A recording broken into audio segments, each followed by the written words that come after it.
how everyone really, you have this opportunity, and it's such a cliche in crypto. It's like this, you have like every video starts with, 100x opportunity, or you have an opportunity of a lifetime, or it's like I'm just watching a commercial on TV trying to sell me something.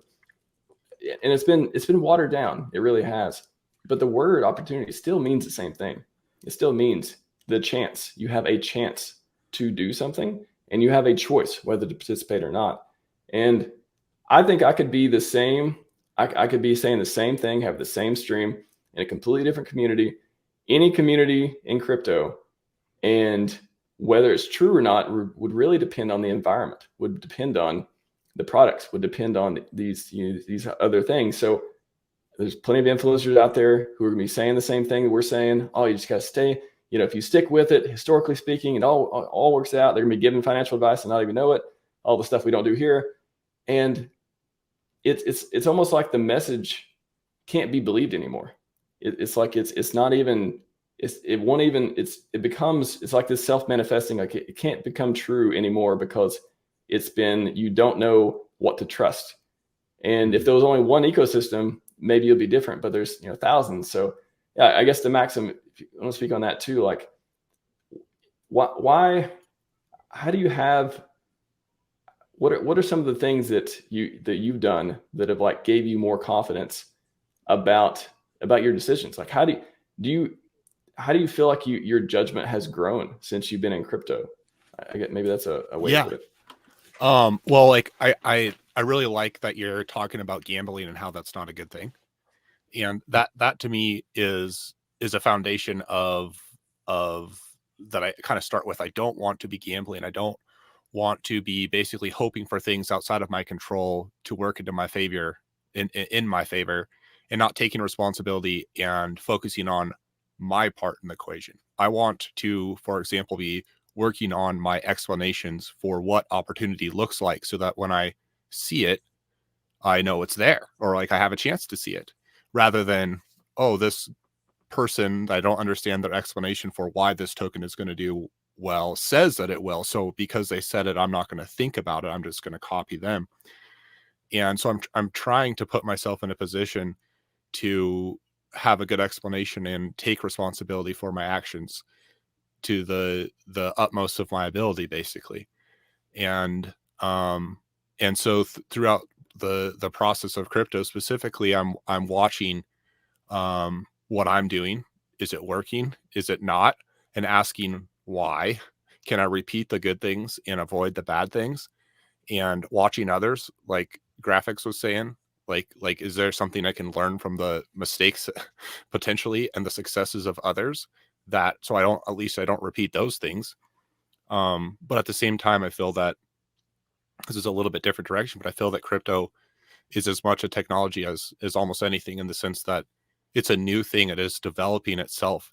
And like the lessons that we've learned in the past, that may have those few people that were on the right side of the equation, just doing those same things may not be enough now, because the tokenomics are different.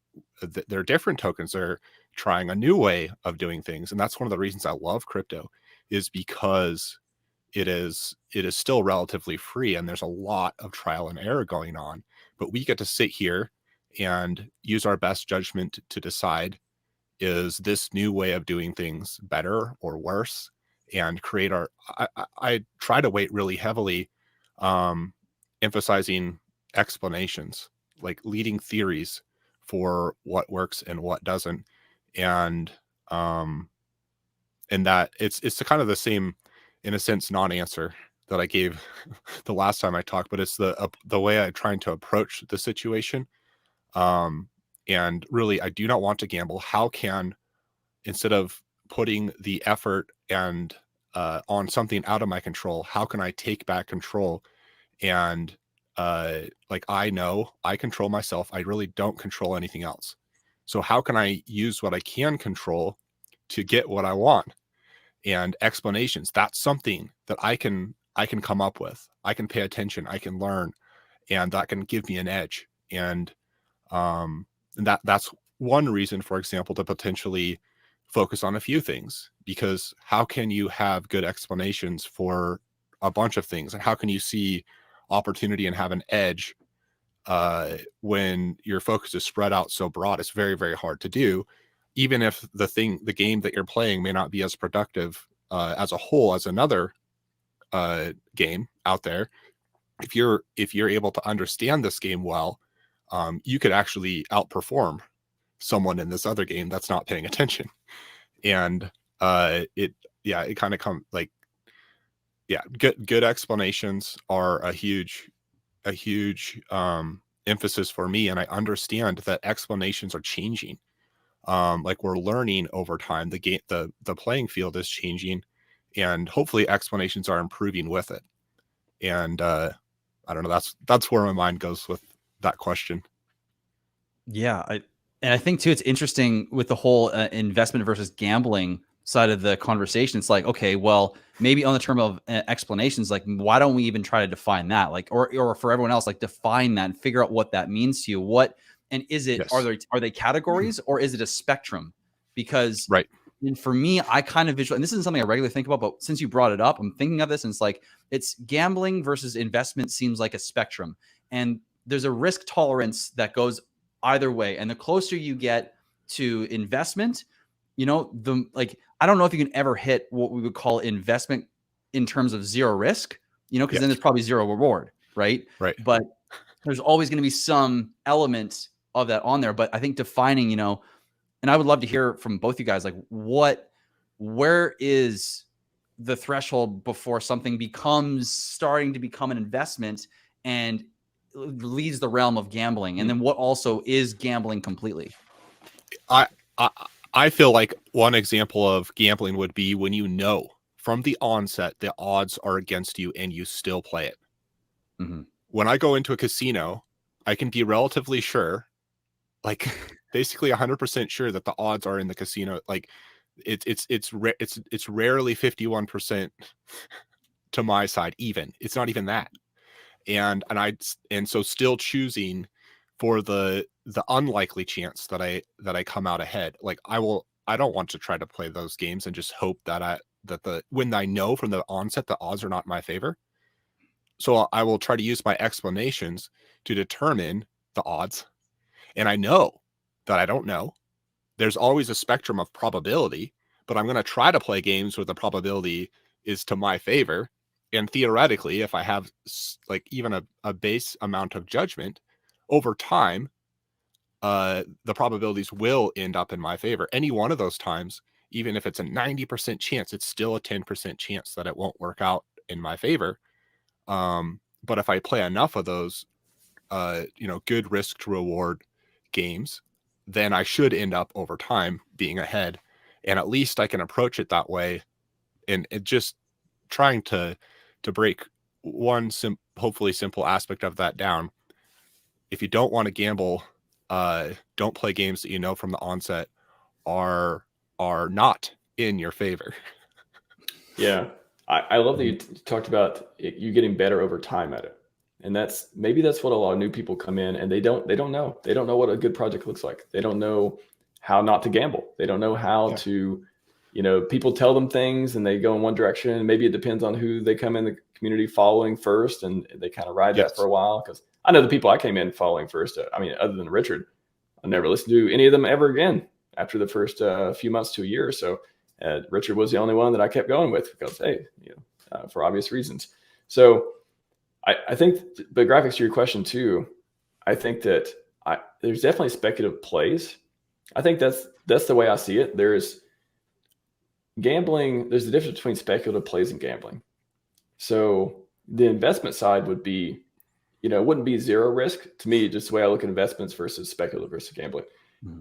The investment side would be, I see something that is going to do well based on these factors. And it could be founder, it could be product, it could be the market is new and not a lot of people know about it, but I know it's going to be big in the future.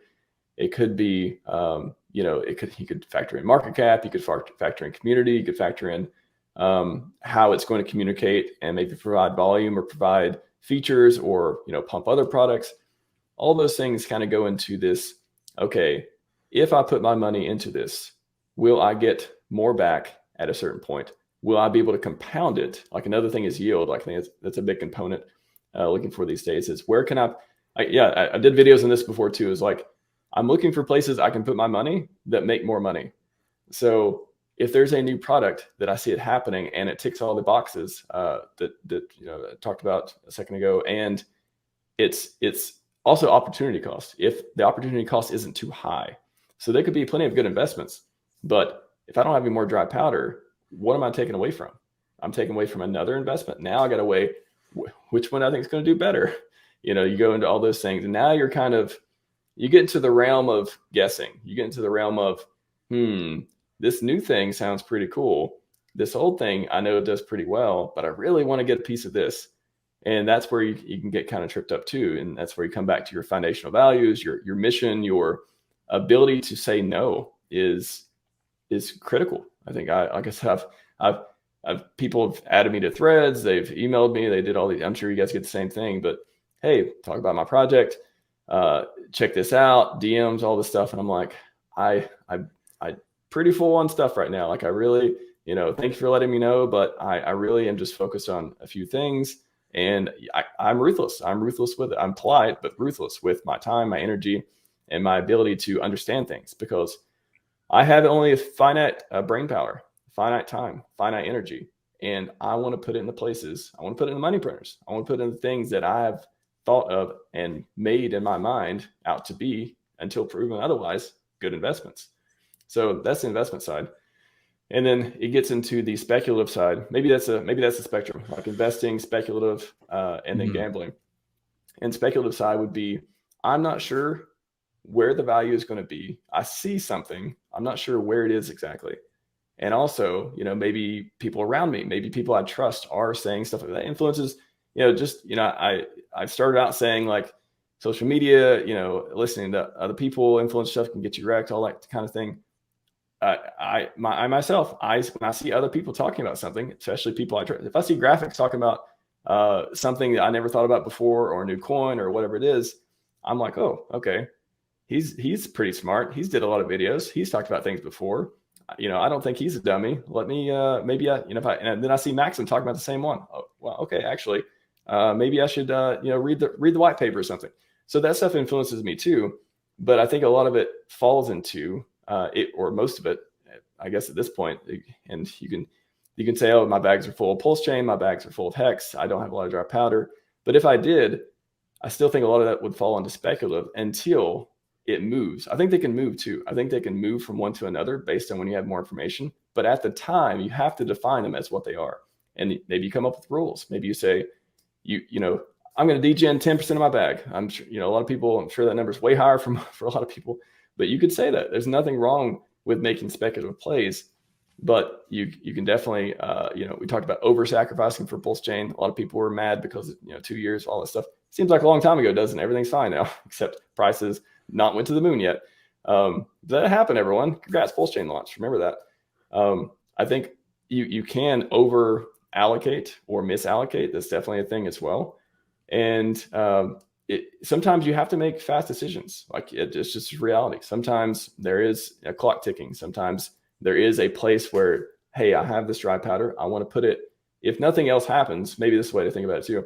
If nothing else happens, I'm going to, keep DCAing, but maybe I have a portion of it set to the side for special things that come up that I have whatever confidence from, whatever sources that I tend to get confidence from. So, and then everything else, I would say, maybe whatever percentage of my bag, whatever else. I love the phrase. I heard Dave Ketcher say this one time, maybe on the stream or maybe otherwise, but he's like, there's nothing wrong with shitcoinery. He's like, I love shitcoinery. It's just the place where it goes wrong is when you do it, you put too much into it, or you start becoming, you want to become that whale. You want to be the one that got in first. And no matter what it is, you have a chance. You think that you're going to get a big portion of supply, and now you need to tell everyone else about it. And you're being completely driven by your own self-interest and not anything else other than, oh my gosh, I can become a whale in this new thing. And we've seen that play out a lot in the last year in different projects. in different communities and stuff too. So that would be the part where gambling, gambling becomes unhealthy when it starts eating your bag. I would say that. When I start seeing my gambling or speculative plays start taking away from the products that I know and trust and I'm going to be here for the reason I'm here for, such as blue chips, RH blue chips, that's when I start saying, hey, like, whoa, pull it back a little bit, Max. Like you have to make some hard choices, and your mission doesn't say you're here to flip shitcoins. Your mission is to, be the greatest version of yourself. And you already know which products do that. You already have this confidence. Like, stay away from those unhealthy games. Mm-hmm. One question I like to ask myself is, if this doesn't work out, would I, in retrospect, regret making this investment? And it's like, well, if it doesn't work out, how could you not regret it? Like, I don't know. It seems like a question someone might ask, but the way I'm trying to live my life, I won't, because I want to live my life in a way that, based on the information that I have, what is the best decision I can make? And if I can look to the past after something doesn't work out and be like, well, with what I knew, that was the right decision. I know things don't, there's always a chance something is going to happen that's out of my control that will not work out well. There's always a chance, but was it one of those plays that, based on what I knew, it was a good probability that it would work out? And it's easy to me, I think there's value for myself in asking that question and thinking about it that way. Because I don't know, it encourages me to take responsibility for the downside before it happens. It encourages me to look at the downside. It's so easy to get caught up in, oh, what if this 1000x is in a very short period of time, and not consider, what if it doesn't? If I put so much in that if it doesn't work out, I am really in a bad spot. I need to take responsibility for that before I place the trade, not after, when I'm looking at a zeroed out account or something, a rug pulled project. And if I look to the past and I'm like, shoot, I should have seen the warning signs. I was not actually looking at the way this project worked. I was taking I was taking people's word for it. I was hyped up. Those were reasons I will regret making a decision for. And what better can I do than with the best information I have at the time, making the best decisions and actions from that? And that's how I want to live. And I'm okay if I'm doing the best I can and it doesn't work out. And then for me, it's like, well, maybe I can still learn something from this. Maybe my explanations that I was using to tell myself that this would do well need adjusting. I undervalued this aspect. Well, I'm not going to undervalue that again. And at least I will learn.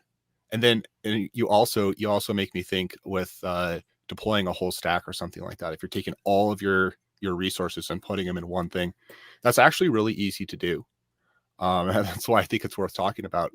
And I think one of the reasons is because at the point in time of the opportunities in front of you, you feel like this is the best opportunity, but it's easy to not take into account the unknown, which is future opportunities that are not here yet.